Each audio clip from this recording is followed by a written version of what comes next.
Detective Ray Collins had been walking the thin blue line for 15 years, but somewhere along the way he had crossed it completely. What started as looking the other way during minor violations had grown into something much darker. His partner, Detective Tony Blake, was cut from the same cloth. Together they had turned their badge into a license to steal. The small city of Riverside had always been quiet, the kind of place where everyone knew each other, and trouble was usually limited to teenage pranks or domestic disputes. But beneath the surface, Ray and Tony had been building their own little empire. They had figured out how to make drug busts disappear for the right price. They knew which businesses would pay extra for faster response times, and most importantly, they had found a judge who was willing to play ball. Judge William Carter had been on the bench for 22 years. He was respected in the community, known for his fair rulings and his involvement in local charities. But Ray and Tony had discovered his weakness 3 years ago. The judge had a gambling problem that had left him drowning in debt. When they approached him with their first offer, he had been desperate enough to accept. One fixed sentencing hearing had led to another, and before long, Judge Carter was completely under their control. The system they had created was simple but effective. Ray and Tony would arrest people on trumped-up charges or plant evidence when needed. Judge Carter would ensure the right verdicts or sentences, depending on what was required. In return, the judge received regular cash payments that helped him stay ahead of his debts. It was a perfect arrangement that had made all three men comfortable and confident, but their comfortable world was about to face its biggest challenge yet. Diana Mitchell was the kind of person who made Ray and Tony nervous. She was a successful lawyer who had grown up in Riverside and never forgot where she came from. After building a thriving practice in the state capital, she had returned home to give back to her community. Diana had started a free legal clinic in the neighborhood where she grew up, helping people who couldn't afford proper representation. What made Diana particularly dangerous to the corrupt officers was her sharp mind and her unwillingness to back down from a fight. She had already helped several families file complaints against the police department for what they claimed was harassment and false arrests. Diana had a way of asking the right questions and connecting dots that others missed. She was methodical, patient, and absolutely fearless. Ray first became aware of Diana 6 months earlier when she had successfully gotten charges dropped against a young man who claimed the police had planted drugs in his car. The case had fallen apart when Diana had proven that the evidence bag had been tampered with and the chain of custody was broken. It was one of Ray's cases, and it had cost him and Tony a significant amount of money when their arrangement with a local dealer fell through. Since then, Diana had been quietly investigating a pattern of suspicious arrests in her old neighborhood. She had noticed that certain officers seemed to be involved in an unusually high number of drug busts that later fell apart in court. She had also noticed that when cases did go to trial, Judge Carter seemed to hand out sentences that were either surprisingly harsh or surprisingly lenient, with no clear pattern except the identity of the arresting officers. Diana was careful about her investigation.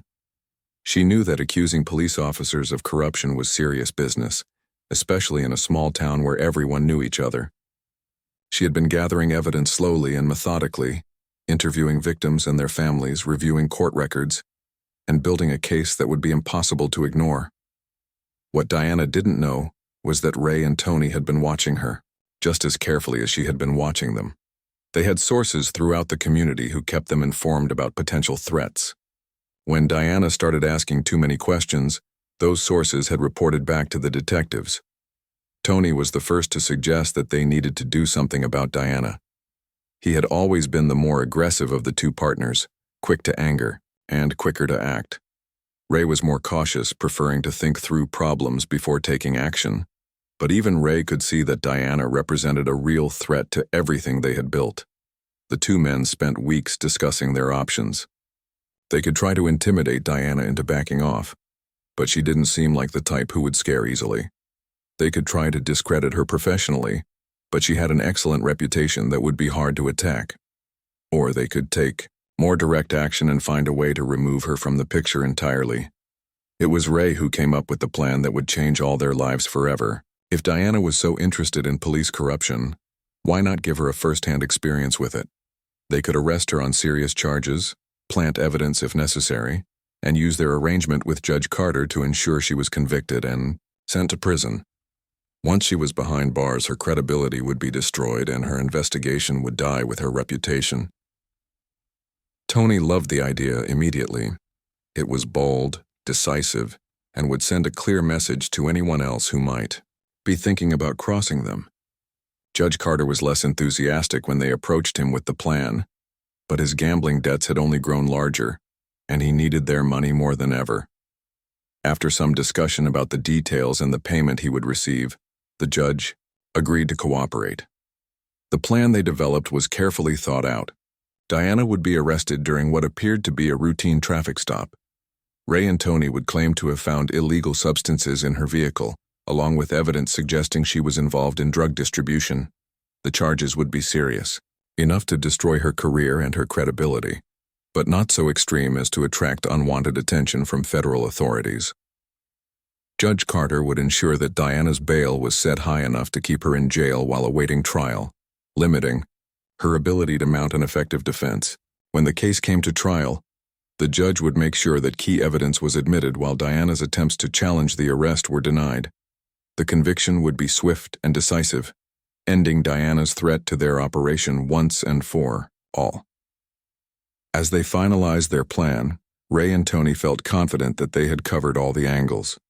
They had executed similar schemes before, though never against someone as prominent as Diana.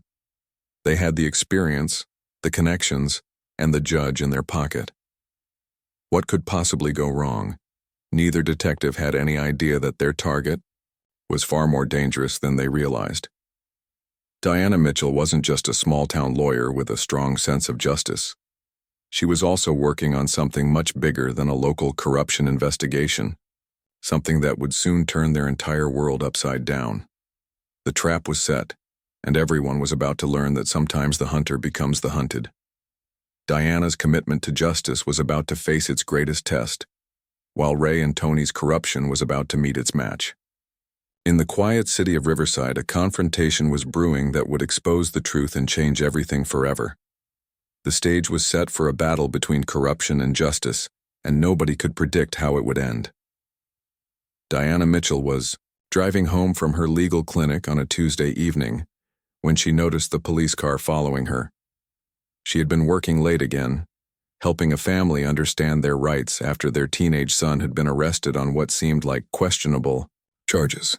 The patrol car stayed about 3 car lengths behind her, matching her speed perfectly as she made her way through the quiet streets of Riverside. At first, Diana thought it might be a coincidence. Police officers had to drive the same roads as everyone else, after all. But when she made 2 turns and the car followed both times, she knew something was different. Her heart began to beat a little faster, but she kept her hand steady on the steering wheel and her eyes focused on the road ahead. Ray Collins was behind the wheel of the patrol car, with Tony Blake riding shotgun. They had been waiting for the perfect opportunity for 2 weeks, watching Diana's routine and looking for the right moment to make their move. Tonight felt right. The streets were quiet. There were no other witnesses around, and Diana was alone in her car. Tony was nervous, fidgeting with the evidence bag in his lap. Inside the bag was a small amount of illegal substances that they had confiscated from a previous arrest. The paperwork for that evidence had mysteriously disappeared, and now it would serve a new purpose. Ray had coached him multiple times on exactly what to say and do, but Tony still felt his palms getting sweaty.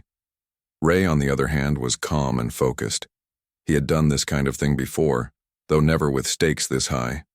He knew that timing was everything. They needed to make the stop look legitimate, plant the evidence quickly and smoothly, and get Diana into custody before she could think too clearly about what was happening. Diana checked her rearview mirror again and saw the police car's lights begin to flash. Her stomach dropped, but she pulled over to the curb as carefully as possible. She had done nothing wrong, but she knew that didn't always matter when dealing with corrupt officers. She reached for her phone to record the interaction, a habit she had developed after hearing too many stories from her clients.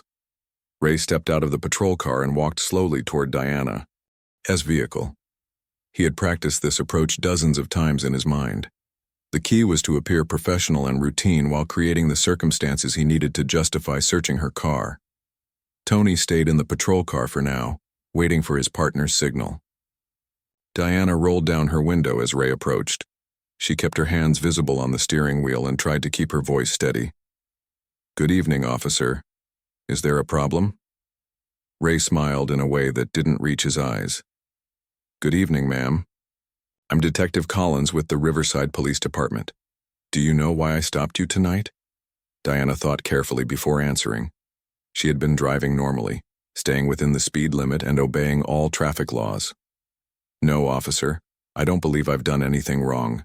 I noticed you seemed to be driving erratically back there," Ray said, pulling out his notebook. "You were weaving a bit between lanes and you seemed distracted. Have you been drinking tonight, ma'am?" Diana felt a flash of anger, but kept her voice controlled. "No, officer, I have not been drinking. I was driving home from work and I haven't had anything to drink." Ray nodded as if he was considering her words, but Diana could see that he had already made up his mind about something. "I'm going to need to see your license and registration, please, and I'd like you to step out of the vehicle." Diana knew her rights, but she also knew that arguing with a police officer on the side of the road rarely ended well.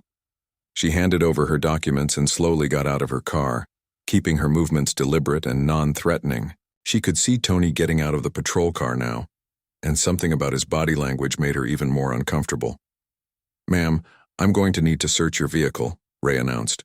"Your behavior tonight has given me reasonable suspicion that you might be under the influence or in possession of illegal substances." "Officer, I do not consent to a search of my vehicle," Diana said clearly. "I have done nothing wrong and you have no probable cause to search my car." Ray's smile got wider. "Ma'am, I appreciate your knowledge of the law, but I'm conducting this search based on my training and experience. You can either cooperate or we can do this the hard way." Tony had moved to the other side of Diana's car while she was focused on Ray. He was supposed to plant the evidence in the center console, making it look like Diana had been trying to hide it. His hands were shaking slightly as he opened the passenger door and reached inside. Diana saw Tony's movement out of the corner of her eye and turned to watch him. "Excuse me, what are you doing?" "I said I do not consent to this search." "Ma'am, please step back and let us do our job," Ray said firmly, moving closer to Diana to block her view of what Tony was doing. Tony's heart was pounding as he slipped the evidence bag into the center console of Diana's car. He tried to make it look natural, as if he was simply searching the vehicle, but he felt clumsy and obvious. He closed the console and moved to search other areas of the car to make the discovery seem legitimate. A few minutes later, Tony called out to his partner. "Ray, you need to see this." Ray guided Diana around to the passenger side of her car, where Tony was standing with the evidence bag in his hand. "Ma'am, can you explain why you have these illegal substances in your vehicle?" Diana stared at the bag in shock. She had never seen it before in her life, and she knew beyond any doubt that it had not been in her car when she left work. "That's not mine," she said immediately. "I have never seen that before. You planted that in my car." Ray shook his head sadly, as if he was disappointed in her response. "Ma'am, that's a serious accusation. This evidence was found in your center console during a legal search of your vehicle." "This is a setup," Diana said, her voice getting stronger. "You followed me, you pulled me over without cause, and you planted that evidence. I'm going to file a complaint against both of you." Tony stepped forward, trying to sound confident. "Ma'am, you have the right to remain silent. Anything you say can and will be used against you in a court of law." As Tony continued reading Diana her rights, Ray felt a surge of satisfaction. Everything was going exactly according to plan. Diana was reacting just as they had expected, denying the charges and claiming the evidence was planted. That kind of response would actually help their case, making her look desperate and dishonest. Diana was handcuffed and placed in the back of the patrol car, while Ray and Tony completed their paperwork. She sat in silence, her mind racing as she tried to process what had just happened. She knew this was connected to her investigation into police corruption, but she hadn't expected them to move against her so directly. As they drove toward the police station, Diana looked out the window at the familiar streets of her hometown. Everything looked the same as it always had, but she knew that her life had just changed forever. The officers who were supposed to protect and serve had just framed her for a crime she didn't commit. But Ray and Tony had made one crucial mistake. They thought they knew everything about Diana Mitchell, but they had no idea what they were really dealing with. Their perfect plan was about to run headfirst into an opponent who was far more dangerous than they could have imagined. The Riverside County Jail was not a place Diana Mitchell had ever expected to see from the inside. The concrete walls were painted an ugly shade of green, and the fluorescent lights buzzed constantly overhead. She sat on the narrow bench in her cell, still wearing the same clothes she had on when Ray and Tony arrested her 12 hours earlier. Her first phone call had been to her law partner, David Chen, who ran their practice while Diana focused on her community work. David had been shocked to hear about her arrest, but he immediately began working on getting her out on bail. What he discovered made Diana's situation even more frightening. Judge Carter had set her bail at $200,000, an unusually high amount for the charges she was facing. David had tried to argue that Diana was a respected member of the community with no criminal record and no flight risk, but the judge had been unmoved. Carter claimed that the amount of illegal substances found in her car suggested she might be involved in distribution, making her a danger to the community. Diana knew this was all part of their plan to keep her locked up and unable to defend herself properly. From her jail cell, she couldn't investigate the evidence against her or interview witnesses who might have seen what really happened during her arrest. She was trapped, exactly where Ray and Tony wanted her. But Diana hadn't become a successful lawyer by giving up when things got difficult. Even from jail, she began building her defense. She requested copies of all the police reports and evidence, looking for the inconsistencies she knew had to be there.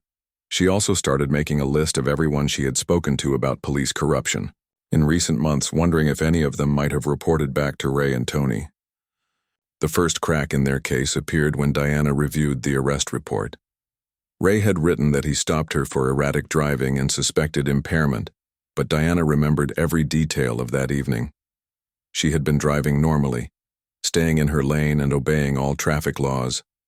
More importantly, she realized that Ray's report didn't mention the most important fact about her arrest. Diana had been recording the entire encounter on her phone. When Ray had approached her car, Diana had discreetly started a voice recording app on her phone before putting it in her pocket. The recording captured everything that happened during the arrest, including Ray's admission that he was searching her car based on reasonable suspicion rather than probable cause. More importantly, the recording captured the exact moment when Tony claimed to find the evidence and Diana's immediate denial that it belonged to her. David was able to get access to Diana's phone, which had been taken as evidence during her arrest. When he listened to the recording, he immediately understood why Judge Carter had set such a high bail. If this recording became public before the trial, it would raise serious questions about the legitimacy of the arrest. Diana also noticed problems with the evidence itself. The bag containing the illegal substances had a case number that didn't match any of the paperwork in her file. When David investigated that case number, he discovered it belonged to an arrest that had been made 3 weeks earlier. The evidence from that case had mysteriously gone missing from the police evidence room just 2 days before Diana's arrest. Tony Blake had made a crucial mistake when he planted the evidence. In his nervousness, he had forgotten to remove the original evidence tag before placing it in Diana's car. That tag was now proof that the substances had come from a completely different case, making it impossible for them to have been in Diana's possession legitimately. Diana spent her days in jail carefully reviewing every document and piece of evidence she could get her hands on. She had David request security footage from nearby businesses, hoping to find video of her traffic stop.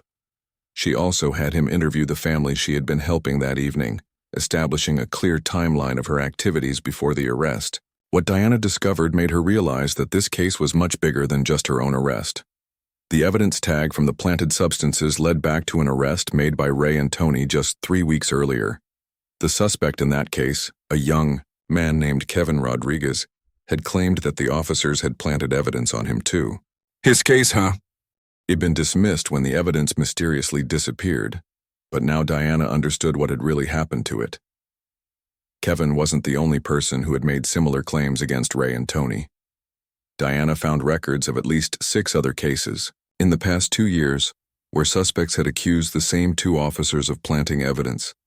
In each case, the charges had either been dismissed due to missing evidence, or the suspects had been convicted by Judge Carter despite their claims of innocence. The pattern was clear to Diana, but proving it would be difficult. She needed more than just accusations and coincidences. She needed hard evidence that would stand up in court and expose the entire corruption scheme. That evidence came from an unexpected source. While Diana was reviewing the financial records that David had requested from the court, she noticed something strange about Judge Carter's recent decisions. In cases involving Ray and Tony, the judge's rulings seemed to follow an unusual pattern. Suspects who could afford good lawyers often had their charges reduced or dismissed, while those who couldn't afford representation usually received harsh sentences. Diana realized that Judge Carter might be taking money to fix cases, but she needed proof. She had David hire a private investigator to look into the judge's finances, and what they found was shocking. Carter had been making regular large cash deposits into his bank account, far more money than his salary could account for. The timing of these deposits matched up perfectly with major cases that Ray and Tony had brought before his court. But the most damning evidence came from an unexpected source. Diana's cellmate was a woman named Lisa Garcia, who had been arrested for shoplifting. Lisa had been in jail for 2 weeks because she couldn't afford bail, and she had been watching the news coverage of Diana's case with interest. Lisa told Diana something that changed everything. 3 months earlier, Lisa's brother Carlos had been arrested by Ray and Tony on drug charges. Carlos had sworn to his family that the drugs weren't his, but nobody believed him because he had been in trouble before. Carlos had been sentenced to 2 years in prison by Judge Carter, despite the weak evidence against him. But Carlos had told Lisa something that she hadn't understood at the time. On the day before his sentencing, Carlos had seen Judge Carter meeting with Ray Collins in the courthouse parking garage. The judge had handed Ray an envelope, and Ray had given the judge what looked like a thick envelope in return. Carlos had thought it was strange, but he didn't realize what he was seeing until he heard about Diana's case on the news. Diana felt her heart racing as Lisa told her this story. If Carlos had witnessed Judge Carter taking money from Ray, it would be the proof she needed to expose the entire corruption scheme. But Carlos was in state prison, and getting him to testify would be almost impossible unless she could prove her case first.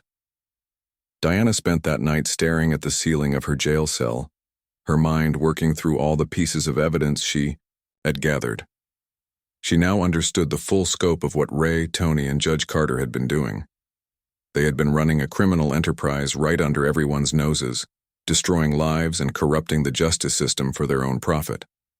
But Diana had something they didn't know about. Something that would turn their perfect plan upside down and expose them all. The corrupt officers thought they had silenced their biggest threat, but they had no idea that their real enemy was about to reveal herself in a way that would shock everyone, including Diana herself. The Riverside County Courthouse was packed on the morning of Diana Mitchell's trial. Word had spread throughout the community about the respected lawyer who had been arrested on drug charges, and everyone wanted to see what would happen. Local news cameras lined the hallway, and reporters pushed forward trying to get comments from anyone willing to talk. Ray Collins and Tony Blake sat in the front row behind the prosecutor's table, confident smiles on their faces.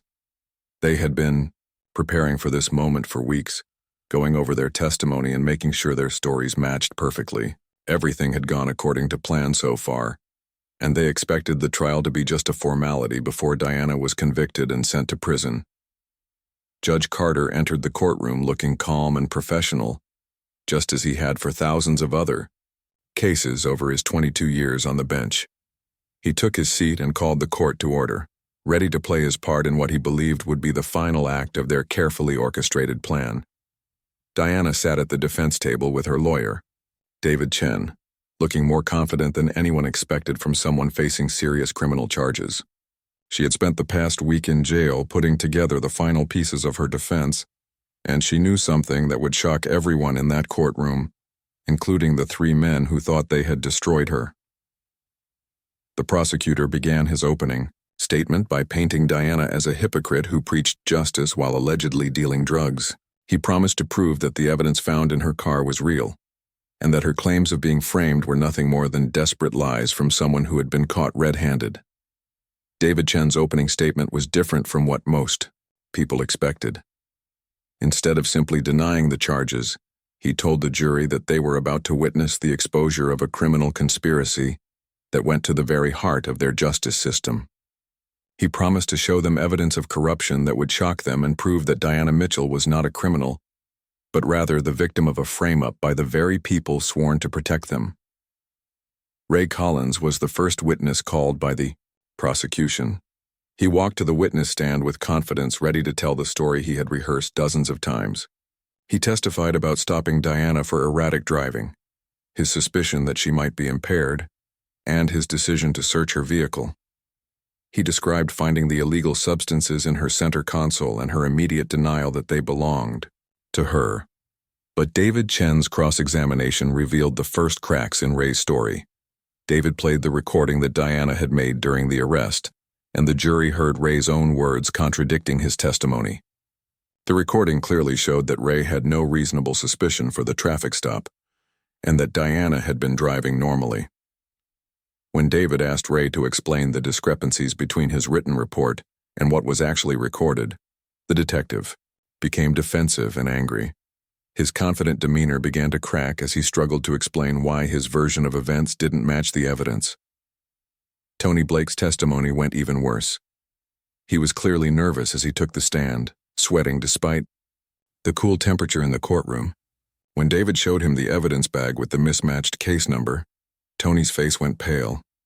He couldn't explain how evidence from a 3-week-old case had ended up in Diana's car, and his stammered attempts to justify it only made him look more guilty.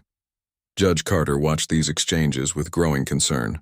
The plan that had seemed foolproof was falling apart before his eyes, and he knew that if Ray and Tony went down, they would probably take him with them.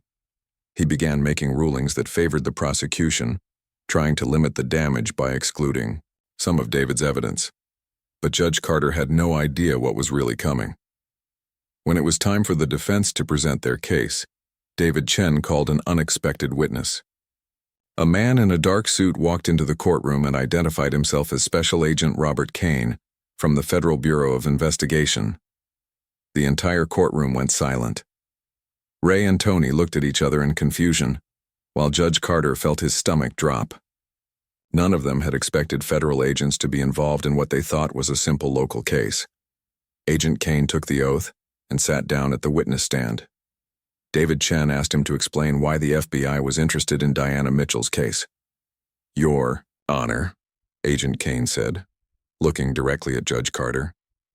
"Diana Mitchell has been working as an undercover consultant for the FBI's Public Corruption Unit for the past 18 months. She has been investigating allegations of police corruption and judicial misconduct in Riverside County as part of a federal task force." The courtroom erupted in shocked whispers and gasps. Ray and Tony stared at Agent Kane in disbelief, finally, understanding that they had walked straight into a trap. Judge Carter's hands began to shake as he realized that his entire world was about to come crashing down.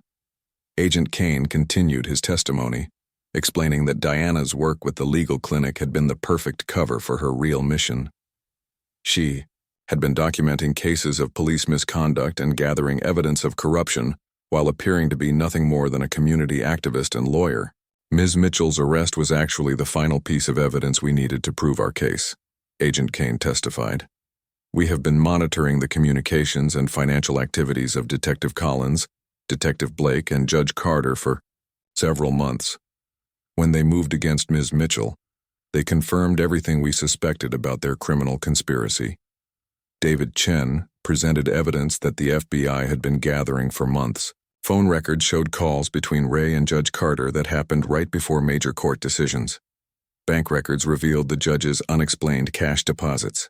Surveillance footage from the courthouse parking garage showed Judge Carter accepting envelopes from Ray on multiple occasions. But the most damning evidence came from Carlos Garcia, Lisa's brother, who had been brought from state prison to testify. Carlos described witnessing the exchange of money between Judge Carter and Ray Collins, and his testimony was backed up by FBI surveillance footage that captured the same meeting from a different angle. As Agent Kane continued his testimony, he revealed that the FBI had been watching Ray and Tony plant evidence in Diana's car. Federal agents had followed the corrupt detectives and recorded the entire arrest from a distance. They had video evidence of Tony placing the evidence bag in Diana's center console while Ray distracted her. Ray Collins jumped to his feet in the courtroom, his face red with anger. "This is impossible," he shouted. "She's just a local lawyer. We checked her background." Judge Carter banged his gavel frantically, trying to restore order, but it was too late. Tony Blake had buried his face in his hands, realizing that their entire scheme had been exposed.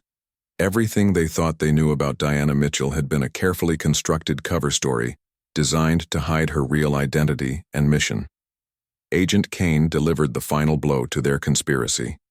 Detectives Collins and Blake, along with Judge Carter, are being arrested today on federal charges including conspiracy, corruption, civil rights violations, and obstruction of justice.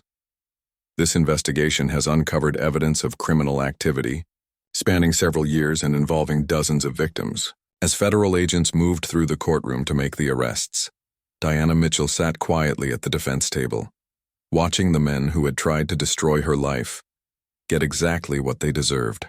Her 18 months of dangerous undercover work had finally paid off, but the biggest surprise was yet to come.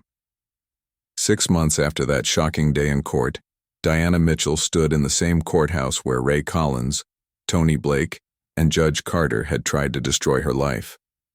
But this time, she wasn't there as a defendant or even as a lawyer. She was there as the newly appointed chief of police for the city of Riverside, about to address her department for the first time. The federal investigation that followed Diana's trial had uncovered a web of corruption that went far beyond what anyone had imagined. Ray and Tony hadn't just been planting evidence and taking bribes. They had been running a criminal enterprise that touched every part of the local justice system. Over 30 cases had to be reviewed, and 17 people who had been wrongfully convicted were released from prison. Carlos Garcia was one of those people. The young man who had witnessed Judge Carter taking money from Ray Collins walked out of state prison after serving only 4 months of a 2-year sentence. His sister, Lisa, was there to meet him, and both of them had tears in their eyes as they hugged outside the prison gates. Carlos had lost his job and his apartment while he was locked up, but Diana had helped him find new work and a place to live through her community connections. Kevin Rodriguez, the young man whose evidence had been stolen and planted in Diana's car, had also been cleared of all charges. The illegal substances that Ray and Tony claimed belonged to him had never been his at all. Kevin was now working at a local auto repair shop and taking night classes to become a mechanic. He often told people that Diana Mitchell had saved his life by exposing the truth. Judge Carter had been the first to break under the pressure of the federal investigation. Faced with overwhelming evidence of his corruption and the possibility of spending the rest of his life in prison, he had agreed to cooperate with federal prosecutors. His testimony revealed the full extent of the bribery scheme and helped convict several other people who had been involved. The former judge was sentenced to 8 years in federal prison and ordered to pay back all the money he had taken in bribes. His law license was permanently revoked, and his pension was seized to help compensate the victims of his crimes. Carter's gambling debts, which had started his descent into corruption, were finally paid off using the money he had stolen from the justice system. Ray Collins had refused to cooperate with investigators, maintaining his innocence even after being convicted on all charges. The evidence against him was overwhelming, including the FBI surveillance footage that showed him taking bribes and planting evidence. He was sentenced to 15 years in federal prison without the possibility of parole. His wife divorced him while he was awaiting trial, and his 2 teenage children had changed their last names to avoid the shame of being associated with him. Tony Blake had tried to make a deal with prosecutors by offering to testify against his former partner, but his cooperation came too late to help him significantly. The evidence showed that he had been just as involved in the corruption scheme as Ray, and his nervousness during Diana's trial had made him look guilty to everyone who saw it. Tony received a 12-year sentence and lost his police pension. He spent his days in prison regretting the moment he had decided to follow Ray Collins down the path of corruption. The Riverside Police Department had been placed under federal oversight, while a complete investigation was conducted. 7 other officers were fired for various levels of misconduct, though none had been as deeply involved in the corruption as Ray and Tony. The entire evidence room had to be audited, and hundreds of cases were reviewed to make sure no other evidence had been tampered with or stolen. Finding a new police chief had been a challenge for the city council. They needed someone with law enforcement experience who could rebuild trust between the police and the community. They also needed someone who couldn't be corrupted and who had the respect of both federal investigators and local residents. Diana Mitchell was the obvious choice, though it meant leaving her law practice to take on a completely different kind of challenge. Her 18 months of undercover work with the FBI had given her unique insights into how police corruption operated and how it could be prevented. More importantly, everyone in Riverside knew that she had risked her life to expose the truth and protect innocent people. On her first day as police chief, Diana walked through the same police station where she had been processed as a prisoner 6 months earlier. The booking area where she had been fingerprinted and photographed was now part of her responsibility. The evidence room where Ray and Tony had stolen items to plant on innocent people was now under her control. Diana's first staff meeting was held in the same conference room where Ray and Tony had planned their scheme to frame her. As she looked around the table at the officers who remained on the force, she could see a mixture of emotions on their faces. Some looked ashamed of what their former colleagues had done. Others seemed nervous about working under someone who had helped send police officers to prison. A few appeared genuinely excited about the chance to rebuild their department's reputation. "I know this situation is unusual," Diana began, her voice calm but firm. "6 months ago, some of you probably thought I was a criminal who deserved to be in prison. Today, I'm your boss. That might feel strange, but I want you to understand something important." She paused and looked each officer in the eye before continuing. "I didn't become a police chief to get revenge or to punish good officers for the crimes of bad ones. I took this job because I believe in justice, and I believe that most of you became police officers for the same reason."